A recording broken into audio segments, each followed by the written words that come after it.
में तुम एक ही काम अच्छे से कर सकती हो। मेरी सहेली, बताओ ना कौन सा काम? तुम सिलाई का काम शुरू कर लो। लेकिन बबली, मुझे तो सिर्फ सादा सादा से कपड़े सिलाई करना आते हैं। तुम तो जानती हो ये मॉडर्न जमाना है, पक्षियों को डिजाइनिंग वाले कपड़े ही पसंद आते हैं। तो इसमें कौन सा मुश्किल काम है? आजकल इंटरनेट का दौर है। कौन सी ऐसी चीज है जो तुम घर में बैठकर सीख नहीं सकती? तुम YouTube पर सर्च करके हर तरह की डिजाइनिंग सीख सकती हो। हाँ बबली, ये तो मैंने सोचा ही नहीं। मैं आज से ही YouTube से कपड़ों की डिजाइनिंग सीखना शुरू कर देती हूँ। टूनी को सादा सिलाई तो पहले ही आती थी, फिर वो कुछ ही दिनों में YouTube से डिजाइनिंग भी सीख लेती है। और फिर समय के साथ पूरे जंगल में टूनी की सिलाई मशहूर हो जाती है।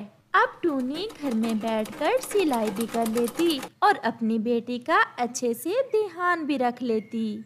गुड़िया भी अब थोड़ा बड़ी हो गई थी। वो पढ़ाई में बहुत ज़हीन थी। वो पढ़ाई करने के बाद फारग समय अपनी माँ के पास बैठी रहती और उसे कपड़े सिलाई करते देखती रहती। ऐसे ही एक दिन टूनी कपड़े सिलाई कर रही थी कि उसका पंख सिलाई मशीन की सुई में आ जाता है और उसका पंख घायल हो जाता है। गुड़िया अपनी मम्मा को जल्दी से बुलबुल डॉक्टर के पास ले जाती है। बुलबुल टूनी के पट्टी करती है। चिंता वाली कोई बात नहीं है, बस पट्टी हर रोज करवानी है और 2 हफ्ते इस पंख के साथ कोई काम नहीं करना। लेकिन बुलबुल डॉक्टर जी, अगर मैं सिलाई नहीं करूंगी तो पक्षी तो मेरे साथ बहुत गुस्सा हो जाएंगे। आपको तो पता है दिवाली भी आने वाली है, मुझे हर हाल में सिलाई का काम करना ही होगा। अगर जख्म में इन्फेक्शन बढ़ गया तो पंख काटना भी पड़ सकता है। फिर टूनी निराश होकर अपने घर वापस आ जाती है। गुड़िया बेटा, अब क्या होगा? अगर पक्षियों के कपड़े समय पर ना दिए तो वो तो मुझसे बहुत गुस्सा हो जाएंगे और दोबारा मुझसे सिलाई भी नहीं करवाएंगे। माँ, अगर मैं कहूँ कि मैं भी कपड़े सिलाई कर सकती हूँ तो क्या आप मेरा विश्वास करेंगी? बेटी, ऐसे कैसे तू सिलाई कर सकती है?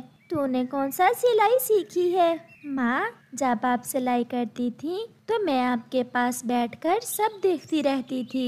मुझे सिलाई अच्छे से आती है, आप मेरा विश्वास करें। बेटी, अगर पक्षियों के कपड़े खराब हो गए तो हम नुकसान कैसे भरेंगे? माँ, आप देखना, पक्षी खुश होकर आपको सिलाई ज्यादा ही देकर जाएंगे। फिर टूनी अपनी बेटी पर विश्वास करके उसे कपड़े सिलाई करने दे देती है और गुड़िया तो इतने प्यारे कपड़े सिलाई करती है कि खुद टूनी भी देखकर हैरान रह जाती है। बेटी, तू तो सच में बहुत अच्छे कपड़े सिलाई करती है। मेरी बेटी तो बहुत बुद्धिमान निकली। बुद्धिमान माँ की बेटी भी बुद्धिमान ही होगी। माँ, अब मैंने फैसला कर लिया है कि मैं फैशन डिजाइनिंग में डिग्री लूंगी और खुद की बुटीक बनाऊंगी और उसमें गरीब महिलाओं पक्षियों को नौकरी दूंगी। भगवान मेरी बेटी के सब सपने पूरे करे। जो भी पक्षी अपने कपड़े लेने आता, कपड़ों की सिलाई की खूब तारीफें करता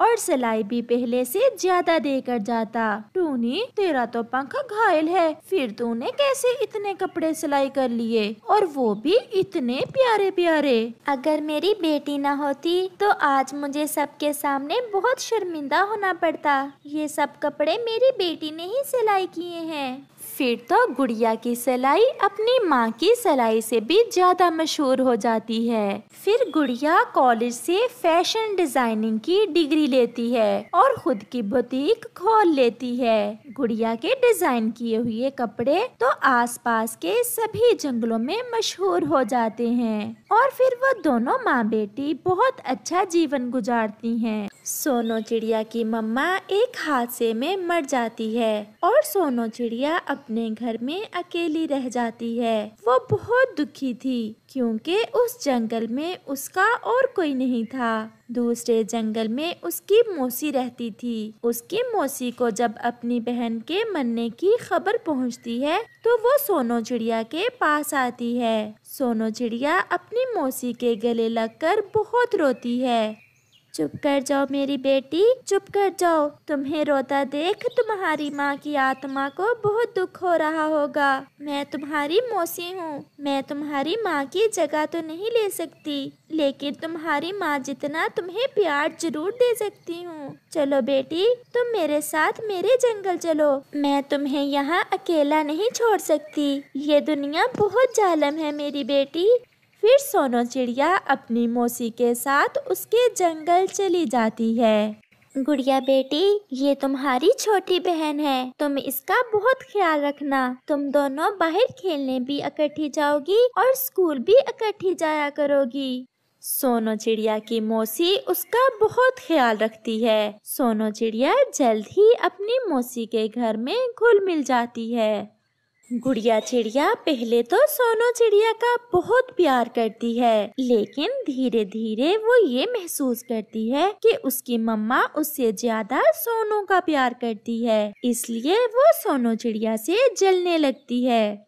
एक दिन जब सोनो चिड़िया स्कूल से घर आती है तो उसकी मौसी मम्मा भोजन तैयार कर रही थी। आ गई मेरी बेटी? जी मम्मा, मैं आ गई। बेटा, बस भोजन तैयार होने ही वाला है। मम्मा, मुझे आज भूख नहीं है। मेरी बेटी को भूख क्यों नहीं है? तुम्हारी सेहत तो ठीक है? जी मम्मा, मैं बिल्कुल ठीक हूँ। आज वैसे ही मेरा कुछ खाने को मन नहीं कर रहा। तुम यहाँ मेरे पास बैठो, मैं तुम्हें अपने पंखों से भोजन खिलाऊंगी, फिर देखना मेरी बेटी को भूख भी लग जाएगी। फिर मम्मा चिड़िया भोजन तैयार कर लेती है और सोनो को अपने पंखों से खिलाती है। मम्मा, आपके पंखों से भोजन खाने का तो मजा ही आ गया है।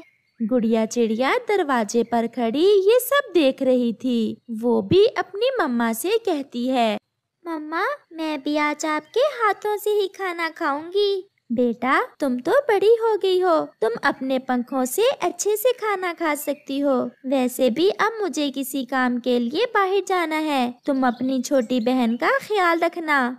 फिर मम्मा चिड़िया बाहर चली जाती है। अब तो मुझे इस सोनो का कुछ करना ही होगा। जब से ये आई है, इसने मेरी मम्मा का सारा प्यार मुझसे छीन लिया है। अगली सुबह गुड़िया और सोनो स्कूल के लिए निकलती हैं। गुड़िया सोनो को स्कूल की दिशा में जाने की बजाय और दिशा में लेकर उड़ती है। गुड़िया बहन, क्या आज हम स्कूल नहीं जाएंगी? हम स्कूल ही जा रही हैं। आज हम शॉर्टकट रास्ते से स्कूल जाएंगी। सोनो चिड़िया तो रास्तों से अनजान थी, इसलिए वो गुड़िया के पीछे उड़ती है। गुड़िया सोनो को खतरनाक चीलों वाले इलाके में ले जाती है और वहाँ जाकर एक जगह बैठ जाती है। गुड़िया बहन, हम यहाँ क्यों बैठ गई हैं? मैं थोड़ा थक गई हूँ, सोचा थोड़ा सांस ले लूं। फिर दूर से चीलों के बोलने की आवाज आती है। गुड़िया चुपके से वहाँ से भागने लगती है, लेकिन उसका पाँव तो एक झाड़ी में फंस चुका था और वो उड़ नहीं पाती। सोनो, मेरी बहन, मुझे आजाद कराओ, वरना वो चीलें आकर मुझे पकड़ लेंगी। फिर सोनो चिड़िया पूरा जोर लगाकर गुड़िया का पाँव झाड़ी से निकालती है और वो दोनों जल्दी से वहाँ से उड़ जाती हैं। आज गुड़िया को ये एहसास हो रहा था कि अगर उसकी बहन ना होती तो वो जिंदा ना होती, क्योंकि सोनो ने चीलों की आवाज सुनकर वहाँ से भागने की बजाय गुड़िया की मदद की थी। उस दिन के बाद गुड़िया भी अपनी छोटी बहन सोनो का बहुत प्यार करती है।